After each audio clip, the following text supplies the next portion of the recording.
regional aspect, if you look at the KRU constitution, it actually does provide for sub-unions. And that is certainly the way to go. Now the question always comes, who is going to fund that sub-union? Is it going to be the clubs, or are they going to be funded from the center? Now, at the moment, I mean, KRU already has quite a big deficit. And maybe progressively, what could happen is, and we've discussed this with even the CEO, considering having maybe regional offices, so as to bring services closer to the people, and over time that can then develop into sort of the sub-union, and you can then also piggyback the RDO structure, because we have RDOs in place, but I think they can do a lot more, and those are some of the initiatives which we're working on rolling out right now. But if you just look at the structure of Nationwide, it works very well, because you're trying to play all the games within a particular region. So you have Nairobi, you have Rift Valley, you have Coast.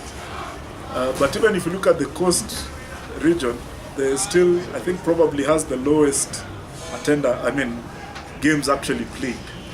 So the region in and of itself may not be the challenge, yeah, because you'd imagine Mombasa, Malindi, same region, but I mean, to travel there, it's maybe 200 bob per player. So 200 times 25, to and fro, I mean, it's significant.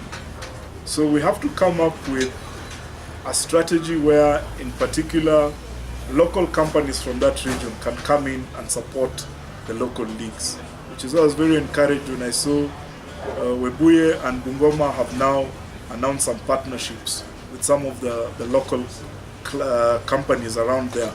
It's about $1 million bob, but at least it's a start, and hopefully that will ensure that they are able to honor fixtures, because if you can't honor fixture, even the players stop training. And so that engagement, and again, if you go and market and say we are the teams from Coast, and you go to Pwani Oil or someone like that who's big in that region, or Coast Bottlers, then I think it makes sense for them to fund you as a league. Then every club is able to get from that pot. Because again, if you all go talk to Coast Bottlers separately, the value comes down. And that was, I think, the lesson we learned from Kenya Cup, and that's where the club started trying to work together to get a league sponsor. Medical insurance, again, is another that is a challenge. I think Agri used to be the secretary of KRU many years ago, and that problem hasn't gone away. And fundamentally, it's about money.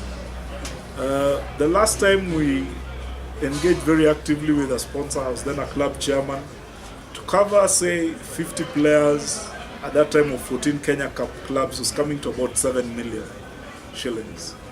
So if you then replicate that, 7 million for Kenya Cup, another 7 million for Championship, and maybe Nationwide has more clubs, so maybe it will come to, maybe you need about 20-25, then you'd have all the players in the country covered. So I think that's one of the challenges which we are obviously working with our commercial agency to see how can we bring on board a partner who can help us take that sort of burden.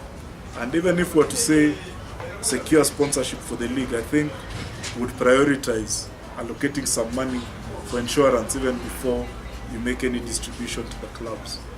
But those are the sort of broad figures which we've been looking at. Yes, just as a